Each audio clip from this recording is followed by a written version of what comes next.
Apakah menjadi biku, menjadi biksu di pekerjaan? Saya rasa tidak. Kalau ada kolom pekerjaan, lalu saya tulis biksu atau rohaniwan, masa menjadi biksu di pekerja? Ya hidup saya ya begini, bukan bekerja sebagai biksu, bukan bekerja sebagai rohaniwan. Ya memang hidup saya seperti ini. Ada satu kata yang saya dapat sangat menarik dari Dr. Harry. Bukan dunia yang harus diubah, tetapi diri yang harus diubah. Aduh, bagus, bagus, sangat bagus. Prof. Gertia Tidak Sri Begawan banyak cerita. Saya juga ingin mengisi tugas sore hari ini dengan cerita juga. Hanya ceritanya agak lain.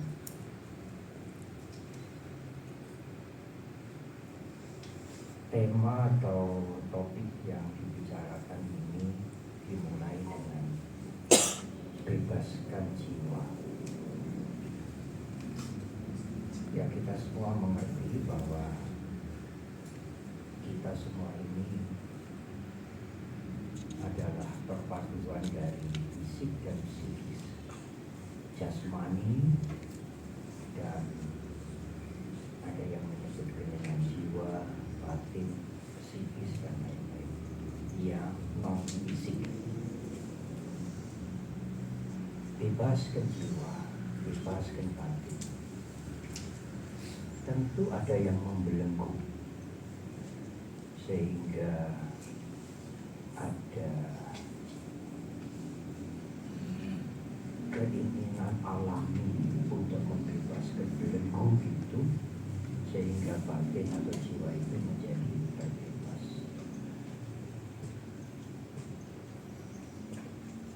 Lalu siapakah yang membelenggu itu dan seperti apakah belenggu itu? Yang membelenggu sebenarnya ya pikiran kita sendiri. Pikiran kita sendiri itu membelenggu mental kita sehingga mental kita itu tidak bebas. Yang membelenggu bukan unsur dari luar. Tadi Video Sri Begawan mengatakan mengubah pikiran. Ya, dengan kalimat yang lain, bebaskanlah pikiran itu dari belenggu yang dibuat oleh pikiran sendiri, bukan datang dari luar.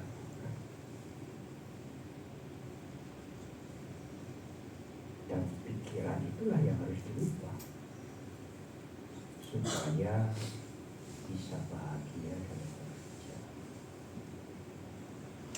Dan meskipun saya tidak bekerja, tetapi judul yang diberikan Dr. Lisa ini cukup baik. Bukan bekerja untuk mencapai bahagia, terbalik. Dengan bahagia itulah kita bekerja. Sebab kalau bekerja untuk mencari bahagia itu beban. Dan ukuran bahagia itu juga berubah-ubah. Sehingga mungkin sampai meninggal, kalau bekerja untuk bahagia sampai meninggal merasa tidak bahagia. Amat berbeda dengan bahagia dalam bekerja.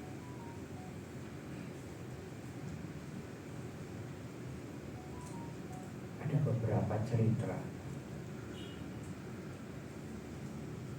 selain semoga menarik, tetapi cerita ini mempunyai makna yang sangat baik.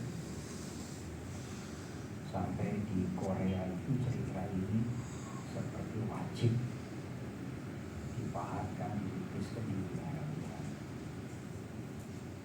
Ada dua orang biksu atau biku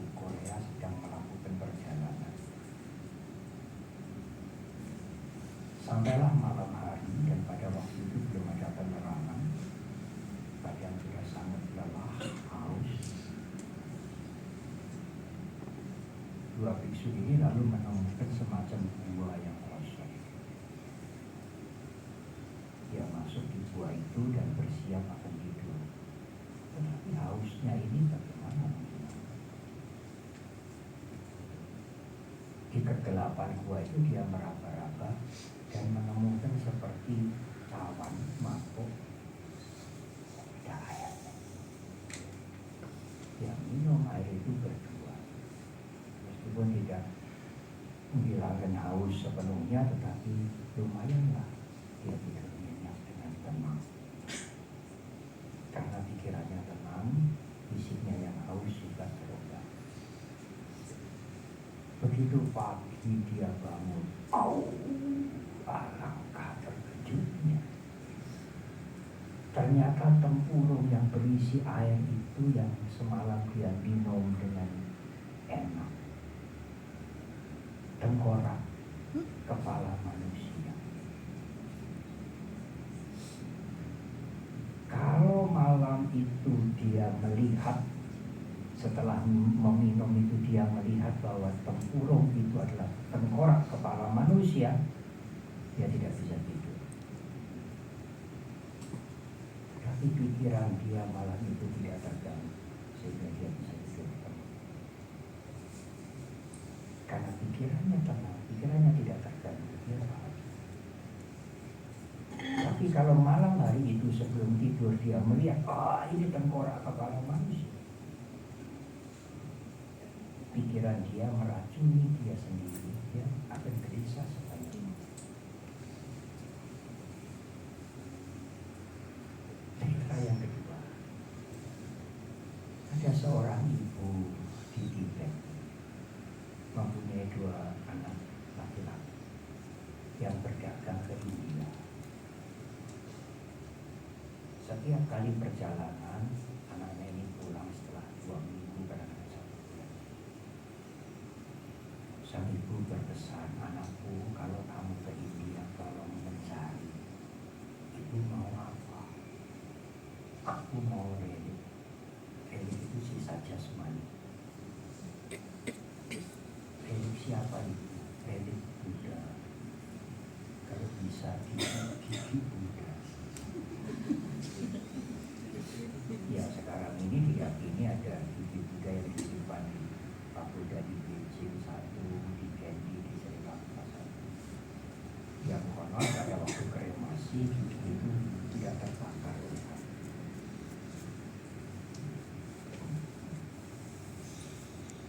Setelah sibuk berdagang, membeli, berjualan, sang anak pulang, ibunya menangis, aduh Pak. Sang ibu kecewa. Lalu pergi yang kedua, jangan lupa ya anak, jangan lupa cari relik gigi Buddha dan tadaku dalam bahasa Indonesia. Dan itu gigi tadi itu tapi pagi yang kedua ini dia pulang lupa lagi.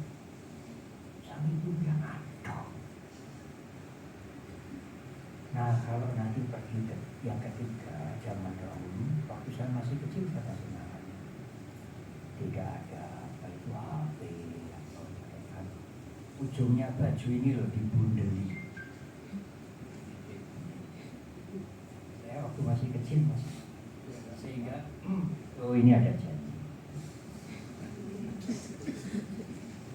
Anak itu 2 anak ini baru mau pulang. Ibu pesan kayak begitu.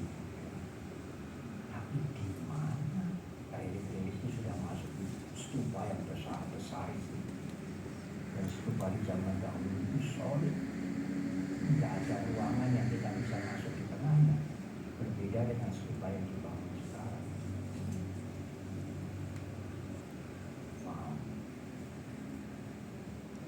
Waktu perjalanan pulang itu dia melihat bangkai anjing. Dia ambil gigi anjing, dibersihkan, dibungkus dengan sutra yang sangat baik, dimasukkan kotak yang sangat indah dan perak. rasanya itu juga dibungkus dengan suka.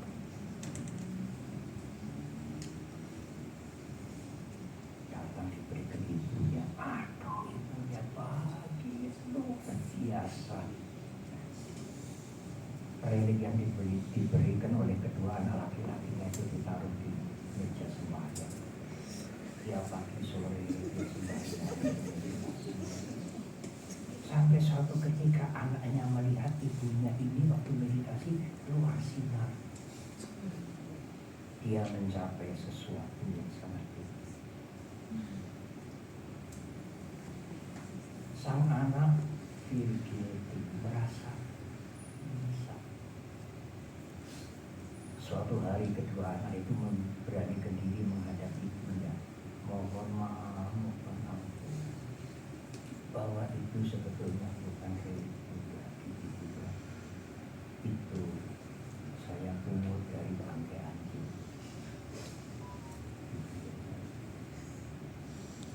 Apa kata ibu itu?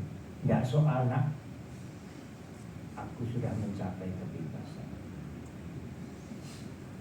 Pada saat dia mencapai kebebasan, dia tidak memerlukan bantuan-bantuan itu, termasuk yang namanya relik suci. Konsep itu hanya dibuat oleh pikiran.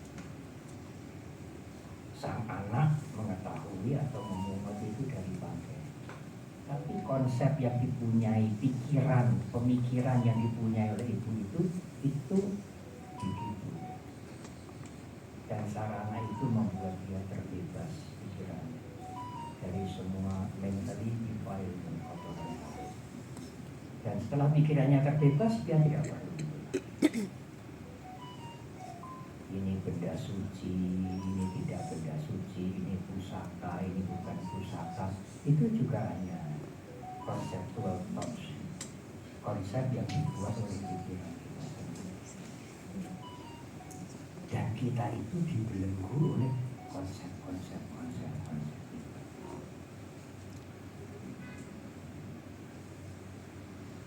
Boleh saya menambah satu cerita lagi. Dan apakah konsep pikiran yang paling berbahaya? Ya, keserakahan itu berbahaya. Tidak ingin orang lain maju. Tapi Robert dia punya cerita yang bagus sekali. Saya catat, saya mau contoh itu. Saya digosok-gosok ke kepala. Dulu saya pernah mendengar ada penyakit baru, namanya semos. Senang melihat orang lain susah melihat orang lain senang.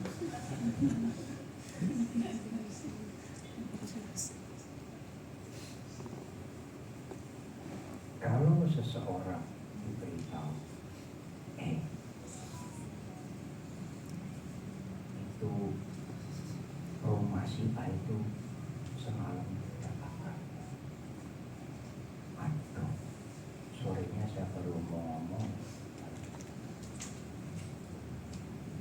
Sang teman yang diberitahu itu mengatakan, iya, gimana lagi ya, di dunia ini semua kan tidak kekal. Apa itu di alam semesta ini yang kekal? Ya dia harus menyadari itu.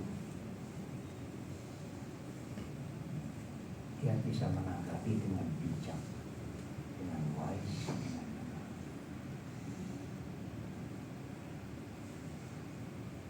Tetapi suatu ketika kalau rumahnya dia sendiri terbakar, meskipun lebih sederhana, lebih kecil dari rumah temannya itu, bisakah dia bijak seperti itu? Ya, memang dunia ini tidak kekal. Rumahku terbakar.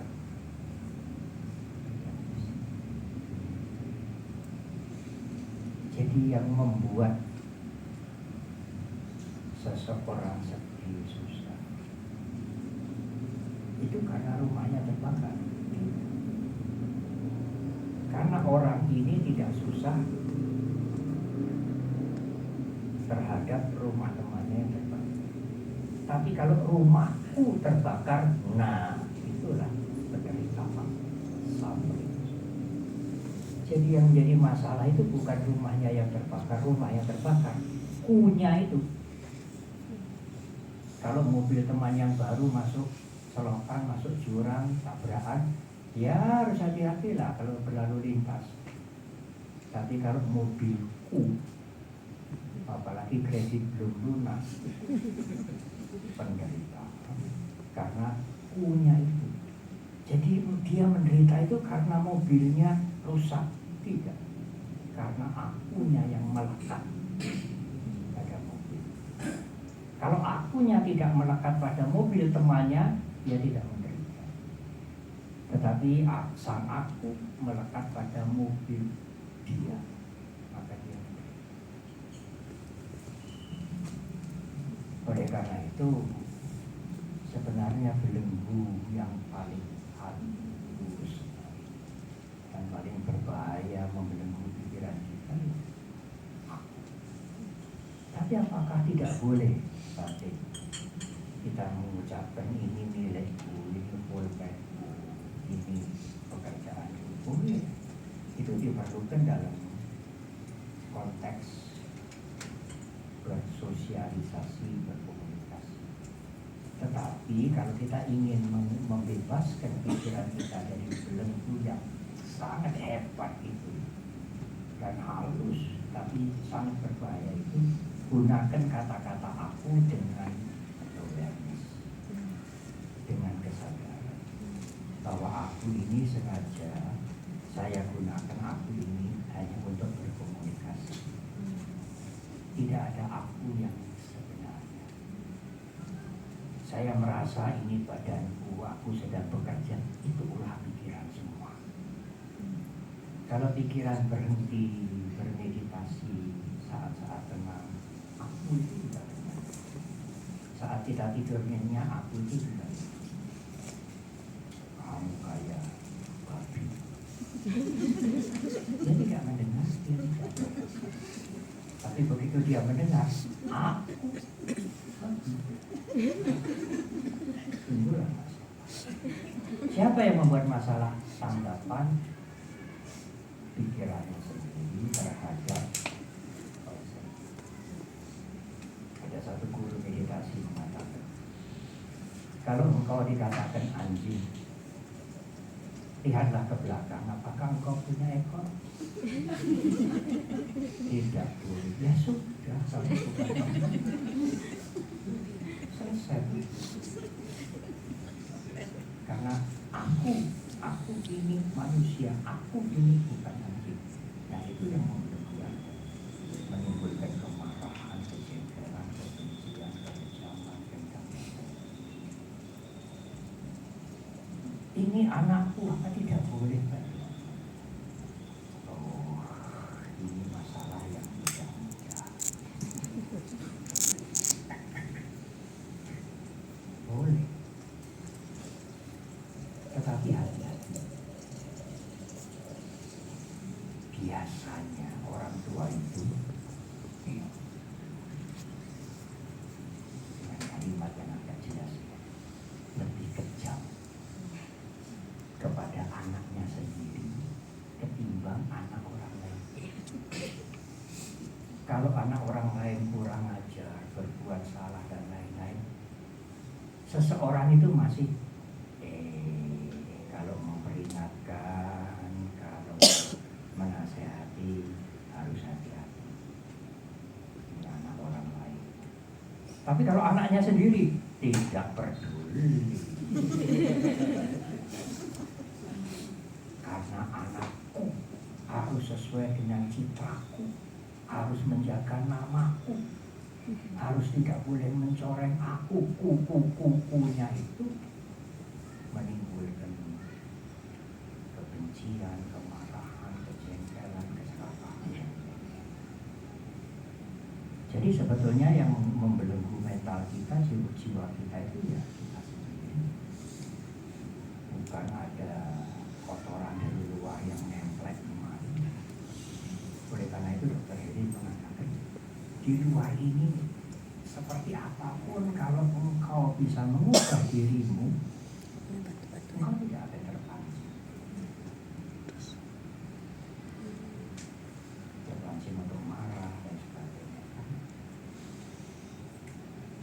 Oleh karena itu diperlukan pikiran yang tenang. Buddha Sri Begawan mengatakan pikiran yang tenang itu seperti air yang tenang. Yang zaman dahulu kalau kita bercermin di air yang tenang itu akan mantul seperti apa adanya kita. Di dalam ajaran Buddhis juga ada 3 macam perumpamaan air yang diberikan oleh Buddha Gautama sendiri. Air yang bergelombang, air yang keruh, yang hitam. Air yang bergelombang, air yang mendidih. Bergelombang itu karena ada angin, mendidih itu karena seperti dipanasi. Lalu yang ketiga air yang keruh, yang bacin, yang bau. Itu pikiran kita. Jadi kalau air itu tidak bacin, tidak mendidih, tidak bergelombang tenang, bukan persoalan dia orang kaya atau tidak kaya, orang sedang-sedang atau tidak begitu cukup. Kalau pikirannya tidak bergelombang, ya dia akan bahagia. Mengerjakan apa saja dia bekerja dengan baik. Dan dia bekerja bukan untuk meraih bahagia. Justru dengan bahagia dia mengerjakan segala sesuatu, itu hasilnya jauh lebih secara fisik juga jauh lebih bermutu daripada orang yang bekerja untuk mencari itu gaji, bonus, dan apalagi bekerja untuk bahagia. Mungkin sampai meninggal dia kecewa dan tidak pernah menemukan bahagia. Bahagialah dalam bekerja, bukan bekerja dengan dibebani untuk mencari bahagia.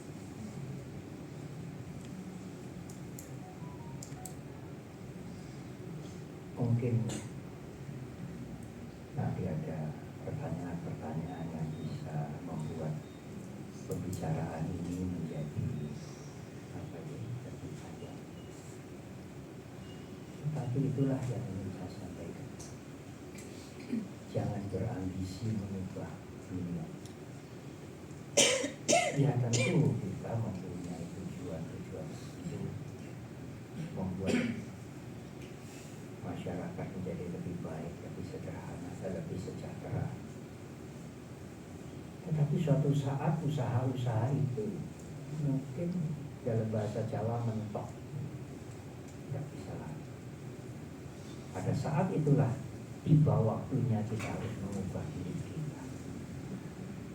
Kalau Anda tidak pernah punya latihan mengubah diri Anda bermasalah. Ingin mengubah yang di luar. Padahal masalahnya itu ada pada pikiran. Izinkan saya menutup dengan satu cerita sambat. Agak sederhana atau sederhana sekali dan mungkin sedikit kasar. Seekor anjing yang tidak pernah menang. Dia berada di bawah meja ini bisa, pindah ke sudut sana bisa, pindah sudut-sudut bisa, keluar bisa. Seolah-olah tidak ada tempat yang nyaman. Sebetulnya yang membuat anjing itu tidak nyaman bukan tempat-tempat ini, karena di kepalanya ini ada koreng, dan korengnya itu ada bahasa Jawa singkat, ada belatungnya. Belatung yang ada di koreng anjing itu yang membuat anjing itu tidak tenang. Ya kemana-mana kalau belatungnya tidak dibuang. Kalau Anda tidak bisa memanage pikiran Anda, tidak bisa membebaskan pikiran Anda dari yang kasar, keserakahan, iri hati, kebencian, kemarahan, sampai yang paling halus, keakuan. Kalau itu tidak dieliminasi, tidak dikurangi, ya nggak ada bedanya kehidupan ini, yang kaya, yang sedang-sedang, yang pria, yang wanita, ya problem terus menerus, tidak pernah berhenti, tidak pernah tenang. Maaf, terima kasih. Bye. sebenarnya problem itu ya defilement itu, kotoran itu ya penyakit.